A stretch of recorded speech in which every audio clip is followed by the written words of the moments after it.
بڑے پرانے دور کی بات ہے کہ ایک دور دراز کوئی گاؤں ہوا کرتا تھا۔ اس گاؤں کے لوگ بڑے پیار کرنے والے اور مخلص لوگ تھے۔ اسی گاؤں میں ایک چھوٹی سی جھونپڑی نور بابا کی بھی تھی۔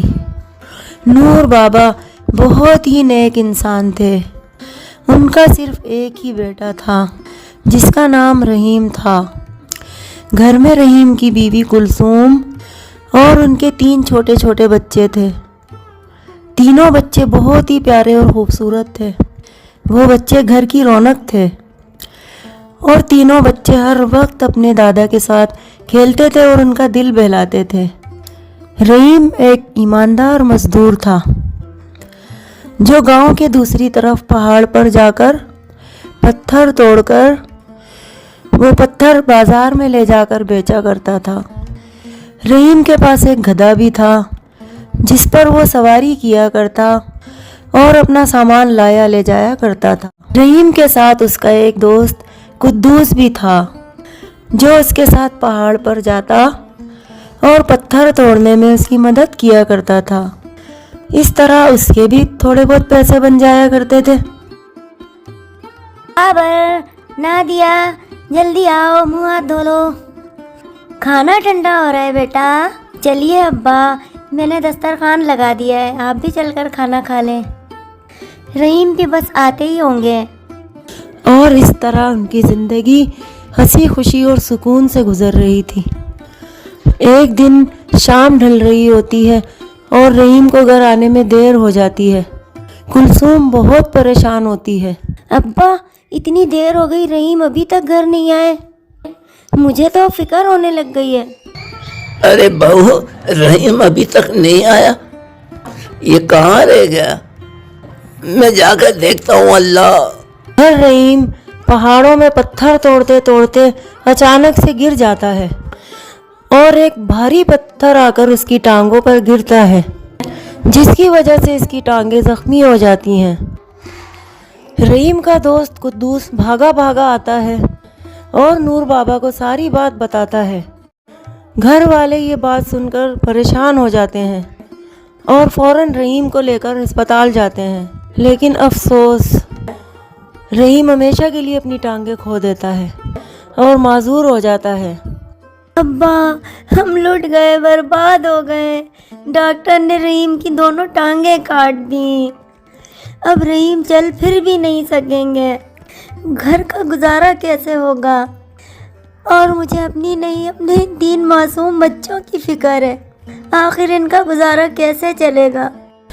وقت نے کروٹ بدلی اور حالات بد سے بدتر ہوتے چلے گئے، یہاں تک کہ گھر میں کھانے پینے کا سامان تک ختم ہو گیا۔ کلثوم تو جیسے تیسے گزارا کر لیتی تھی، لیکن معصوم بچے روتے تھے اور کھانے پینے کی چیزیں مانگتے رہتے تھے۔ نور بابا سے اپنے پوتے پوتیوں کی بے بسی نہیں دیکھی جاتی تھی۔ دادا جان، میری پرانی گڑیا ٹوٹ گئی ہے، مجھے نئی گڑیا لا دے۔ بابا نے وعدہ کیا تھا کہ میں نئی گڑیا لا کے دوں گا۔ دادا جان، مجھے نئے کھلونے چاہیے، بابا نے کہا تھا کہ میں نئے کھلونے لا کے دوں گا، اب آپ مجھے نئے کھلونے لا دینا۔ دادا جان کال کر لے۔ یا الہی، یہ کیا ہو گیا؟ میرا جوان بچہ اپاہج ہو گیا، یہ اپنی جوانی اس معذوری میں کیسے گزارے گا؟ اللہ، یا اللہ، ان معصوم بچوں کا کیا ہوگا؟ یا اللہ، زمین پہ میرا اور اوپر تیرا آسرا ہے رب۔ بیٹا، تمہارے دادا کی بوڑھی ہڈیوں میں ابھی اتنا دم نہیں ہے کہ تمہارا بوجھ اٹھا سکے، اب تو بیٹا صرف اللہ کا ہی آسرا ہے۔ میں اپنے رب سے فریاد کروں گا، انشاءاللہ وہ میری دعا ضرور سنے گا۔ بیٹا، اب میں تمہاری چیزیں لینے کے لیے جا رہا ہوں، اپنے دادا کے لیے دعا کرنا۔ بچوں کی بے بسی دیکھ کر آخر نور بابا ایک دن جنگل کی طرف روانہ ہو گئے اور اس پہاڑ پر جا پہنچے جہاں ان کے بیٹے رحیم کے ساتھ حادثہ ہوا تھا۔ الہی، یا پروردگار، اب تو ہی میری فریاد سننے والا ہے۔ یا میرے اللہ، میرا جوان بیٹا اپاہج ہو گیا، گھر میں جوان بہو اور چھوٹے بچے ہیں۔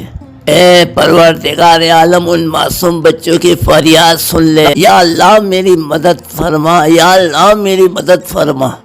نور بابا رو رو کر اللہ سے فریاد کر رہے تھے کہ اچانک ان کے ہاتھ پر ایک تھیلی آ کر گری۔ نور بابا حیران رہ گئے۔ جیسے ہی انہوں نے تھیلی دیکھی تو اس کے اندر سونے کے سکے تھے۔ نور بابا گھر آئے اور انہوں نے وہ تھیلی اپنی بہو کو دی اور سارا قصہ اپنی بہو کو سنا دیا۔ بہو بہت خوش ہوئی اور کہنے لگی، ابا مجھے لگتا ہے اللہ نے غیب سے میری مدد کی ہے اور یہ پیسے میرے بچوں کے نصیب سے ملے ہیں۔ جیسے ہی رحیم کے دوست قدوس کو پتہ چلتا ہے کہ نور بابا کو ایک سکوں سے بھری تھیلی ملی ہے تو اس کے دل میں بھی لالچ جاگ جاتا ہے۔ وہ سوچتا ہے میں بھی سالوں سے پہاڑوں میں پتھر توڑ رہا ہوں، مجھے تو آج تک اس طرح کی کوئی تھیلی نہیں ملی، تو یہ نور بابا کو اچانک تھیلیاں کہاں سے ملنی شروع ہو گئی۔ قدوس بھاگا بھاگا پہاڑ میں جاتا ہے اور زور زور سے چلانا شروع کر دیتا ہے، اے پہاڑ، میں تو برسوں سے یہاں پتھر توڑ رہا ہوں، تو نے تو مجھ پہ کوئی مہربانی نہیں کی، اور اس بوڑھے بابا کو فوراً سے اٹھا کر سونے سے بھرا تھیلا دے دیا۔ اب میں بھی تجھ سے سونے سے بھرا تھیلا مانگتا ہوں، لا مجھے بھی سونے سے بھرا تھیلا دے۔ قدوس چلا رہا ہوتا ہے کہ اتنے میں اچانک ایک خوبصورت سی پیاری سی پری نمودار ہو جاتی ہے۔ وہ پری قدوس کو دیکھتے ہی کہتی ہے، اے بدبخت انسان، کیوں یہاں کھڑا چلا رہا ہے؟ تیرے چلانے کا کوئی مقصد نہیں ہے۔ تو نور بابا کے سونے کے سکے ملنے پر رو رہا ہے۔ کیا تو یہ نہیں جانتا کہ نور بابا کو سونے کے سکے اس لیے ملے کیونکہ وہ سونے کے سکوں کے حقدار تھے؟ تو نے آخر ایسی کون سی چیز کھوئی ہے جس کے بدلے میں تجھے سونے کے سکے دیے جائیں؟ میرا نام نیکی کی پری ہے اور مجھے اللہ نے ان لوگوں کی مدد کے لیے رکھا ہے جو لوگ بے آسرا اور بے سہارا ہوتے ہیں۔ نور بابا کے جوان بیٹے نے اپنی ٹانگیں کھو دیں اور وہ کام کرتے کرتے اپاہج ہو گیا، اس لیے اللہ نے مجھے نور بابا کی مدد کے لیے بھیجا اور وہ پیسے ان چھوٹے بچوں کے نصیب سے انہیں ملے ہیں۔ لیکن تیرے تو ہاتھ اور پاؤں سلامت ہیں اور تو محنت کر کے مزدوری کر کے پیسے کما سکتا ہے، تو پھر تجھے کیا حق بنتا ہے کہ تو یہاں پہاڑ میں کھڑا ہو کر چلاتا رہے؟ اور ہاں، اگر تو چاہتا ہے کہ تو بھی نور بابا کی طرح سونے سے بھری ہوئی سکوں کی تھیلی حاصل کر لے تو اس کے لیے تجھے کچھ نہ کچھ کھونا پڑے گا، جس طرح نور بابا نے اپنے جوان بیٹے کی ٹانگیں کھو دی، کیونکہ وہ سونے کی تھیلی تجھے تبھی ملے گی جب تو کسی چیز سے محروم ہو جائے گا۔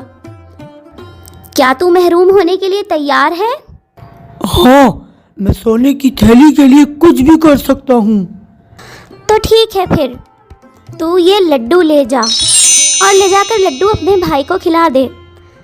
تیرا بھائی یہ لڈو کھاتے کے ساتھ ہی اپنی دونوں آنکھیں کھو دے گا اور ہمیشہ کے لیے اندھا ہو جائے گا، اور جب وہ ہمیشہ کے لیے اپنی آنکھیں کھو دے تو پھر میرے پاس آ جانا، میں تجھے بھی سونے کے سکوں سے بھری ہوئی تھیلی دے دوں گی۔ قدوس کے دل میں لالچ تھا، اس لیے وہ کسی کی نہیں سنتا اور پری کا دیا ہوا لڈو لے کر گھر آ جاتا ہے۔ وہ پری کا دیا ہوا لڈو اپنے بھائی کو دیتا ہے۔ جیسے ہی قدوس کا بھائی وہ لڈو کھانے لگتا ہے، لڈو کھاتے ہی اس کا رنگ پیلا پڑ جاتا ہے اور اسے کچھ ہونے لگتا ہے۔ جیسے ہی اپنے بھائی کو دیکھتا ہے گھبرا جاتا ہے اور سوچتا ہے کہ اگر میرے بھائی کو کچھ ہو گیا تو میرا کیا ہوگا؟ میرا بھائی میرے لیے بہت قیمتی ہے، اس کے بدلے اگر مجھے سونے کی ہزاروں تھیلیاں بھی مل جائیں تو بیکار ہیں۔ بس یہی سوچ کر قدوس بھاگا بھاگا پہاڑ کی طرف جاتا ہے اور رونا شروع کر دیتا ہے۔ اتنے میں پری دوبارہ نمودار ہوتی ہے۔